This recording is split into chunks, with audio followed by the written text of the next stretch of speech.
America और Iran के बीच तनाव कोई नई बात तो नहीं है, लेकिन हाल ही में जो बयानबाजी सामने आई है उसने एक बार फिर दुनिया का ध्यान इस क्षेत्र की ओर खींच लिया है कि क्या तनाव और ज्यादा बढ़ने वाला है, यह युद्ध और ज्यादा भीषण होने वाला है। खासकर जब अमेरिका के राष्ट्रपति डोनाल्ड ट्रंप ने ईरान के पुलों और पावर प्लांट जैसे बुनियादी ढांचे पर हमले की धमकी दे डाली, तो इस पर ईरान की प्रतिक्रिया भी उतनी ही तीखी रही। ईरान ने इसे खतरनाक खेल और नरसंहार की धमकी करार दिया। आम लोगों के लिए यह समझना जरूरी है कि आखिर यह पूरा मामला है क्या, इसकी पृष्ठभूमि क्या है और इसके संभावित असर क्या हो सकते हैं। पावर प्लांट और अन्य बुनियादी ढांचे किसी भी देश के लिए कितने अहम होते हैं, यह हर किसी को पता है। देश की इकोनॉमी उससे सीधे जुड़ी होती है और ईरान के केस में तो विश्व इकोनॉमी यानी कि दुनिया की अर्थव्यवस्था इससे जुड़ी हुई है। ये केवल इमारतें नहीं होती बल्कि आम जनता की रोजमर्रा की जिंदगी इन पर निर्भर करती है। बिजली, परिवहन, पानी की सप्लाई, ये सब इन्हीं ढांचों के जरिए चलता है और इसीलिए जो राष्ट्रपति डोनाल्ड ट्रंप ने धमकी दी है उसका पलटवार करते हुए ईरान ने इसे नरसंहार करार दिया है। अगर किसी देश के इन ढांचों पर हमला होता है तो उसका सीधा असर आम नागरिकों पर पड़ता है और यही वजह है कि ईरान ने ट्रंप की इस धमकी को नरसंहार जैसी स्थिति पैदा करने वाली बात बताया है। अब ईरान की ओर से आए बयानों में एक बात बार बार दोहराई गई है कि यह सिर्फ सैन्य या रणनीतिक मामला नहीं है, बल्कि आम लोगों के खिलाफ कार्रवाई की चेतावनी है। ईरान के विदेश मंत्रालय और अन्य शीर्ष अधिकारियों ने कहा कि इस तरह की भाषा और धमकियां अंतर्राष्ट्रीय कानूनों की भावना के खिलाफ है। इस तरह के शब्दों का इस्तेमाल अंतर्राष्ट्रीय भावनाओं के खिलाफ है। ईरान का कहना है कि किसी देश के नागरिक ढांचे को निशाना बनाना युद्ध के नियमों के भी खिलाफ माना जाता है।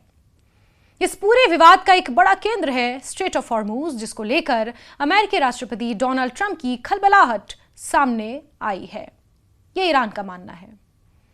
स्ट्रेट ऑफ हॉर्मुज यानी हॉर्मुज जल डमरू मध्य, यह दुनिया के सबसे महत्वपूर्ण समुद्री रास्तों में से एक है और जितनी चर्चा स्ट्रेट ऑफ हॉर्मुज की पिछले 1.5 महीने में हुई है उतनी शायद कभी नहीं हुई और इसीलिए देश का बच्चा बच्चा स्ट्रेट ऑफ हॉर्मुज की अहमियत जानता है। यहां से दुनिया के बड़े हिस्से का कच्चा तेल गुजरता है और भारत का तो मैक्सिमम।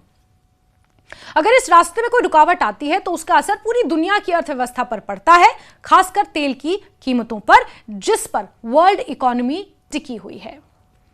वहीं ट्रंप ने अपने बयान में कहा कि अगर हॉर्मुज स्ट्रेट फिर से नहीं खोला गया तो वहां नरक जैसी स्थिति पैदा कर दी जाएगी, यानी ईरान में नरक जैसी स्थिति पैदा कर दी जाएगी। राष्ट्रपति डोनाल्ड ट्रंप ने डेडलाइन दी है और डेडलाइन बहुत जल्दी कुछ ही घंटों में खत्म भी होने वाली है, जिसके बाद अमेरिकी राष्ट्रपति डोनाल्ड ट्रंप ने यह नरक जैसी स्थिति बनाने का जिक्र किया है। इस बयान से यह संकेत मिलता है कि अमेरिका इस समुद्री मार्ग को खुला रखना चाहता है क्योंकि यह उसके और उसके सहयोगियों के लिए बेहद महत्वपूर्ण है। वहीं ईरान का कहना है कि इस क्षेत्र में उसकी भी रणनीतिक पकड़ है और वो इसे अपने हितों के अनुसार नियंत्रित कर सकता है। ईरान भी स्ट्रेट ऑफ हॉर्मुज को एक तरह से कंट्रोल कर सकता है और ईरान के जो सहयोगी संगठन है, जो प्रॉक्सी संगठन है, वो भी स्ट्रेट ऑफ हॉर्मुज की सुरक्षा के लिए आगे आए हैं ईरान के साथ। ईरान के रेवोल्यूशनरी गार्ड्स, जिसे इस्लामिक रेवोल्यूशनरी गार्ड कॉर्प्स यानी IRGC कहा जाता है, ने भी इस मामले पर कड़ा रुख अपनाया है। उनके एक वरिष्ठ कमांडर ने कहा कि अब हॉर्मुज स्ट्रेट पहले जैसा नहीं रहेगा, खासकर अमेरिका और इजराइल के लिए। उन्होंने यहां तक कहा कि भविष्य में इस रास्ते से गुजरने वाले जहाजों से शुल्क वसूला जा सकता है ताकि युद्ध से हुए नुकसान की भरपाई की जा सके। ये जो ईरान ने अपनी शर्तें रखी थी उनमें से एक थी कि युद्ध के दौरान ईरान में जो हमले हुए हैं, जो नुकसान हुआ है, बुनियादी ढांचे को जो क्षति पहुंची है, उसकी भरपाई अमेरिका इजराइल करे। यह बयान केवल एक चेतावनी नहीं बल्कि एक बड़े रणनीतिक बदलाव का संकेत भी हो सकता है। अगर ईरान सच में ऐसा करता है तो इसका सीधा असर अंतर्राष्ट्रीय व्यापार पर भी पड़ेगा।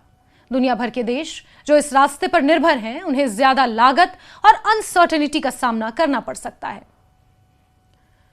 अब सवाल उठता है कि ईरान इस पूरे मामले को झूठ पर आधारित लड़ाई क्यों बता रहा है।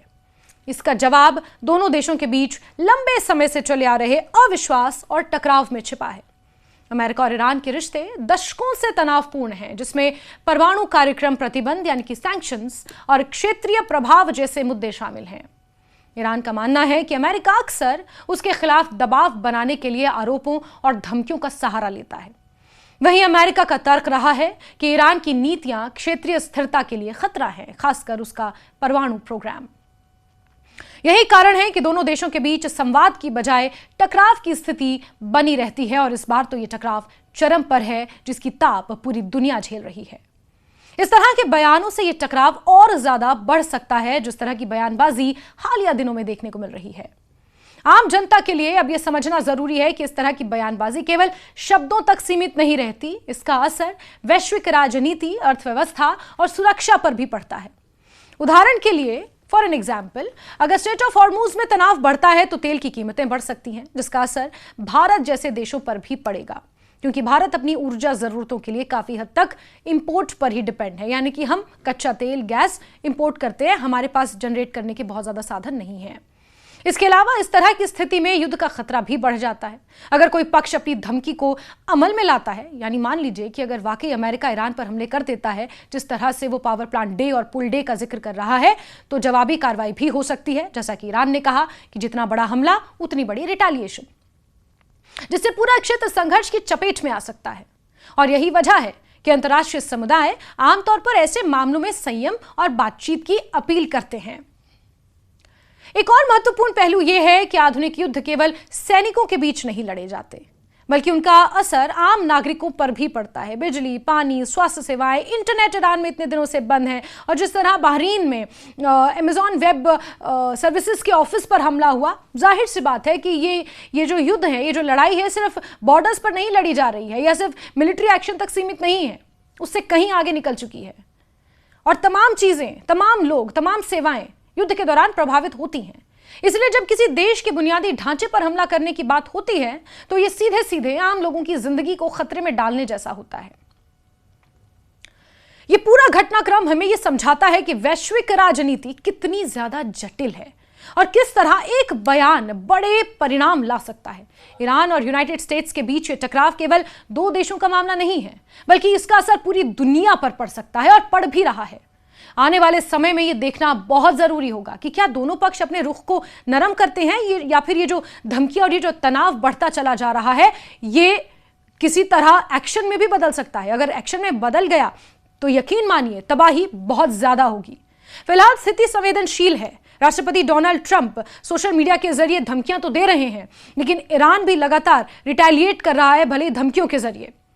और दुनिया की नजर इस पर टिकी है, क्योंकि इसका सीधा संबंध वैश्विक शांति, आर्थिक स्थिरता और आम लोगों की सुरक्षा से है।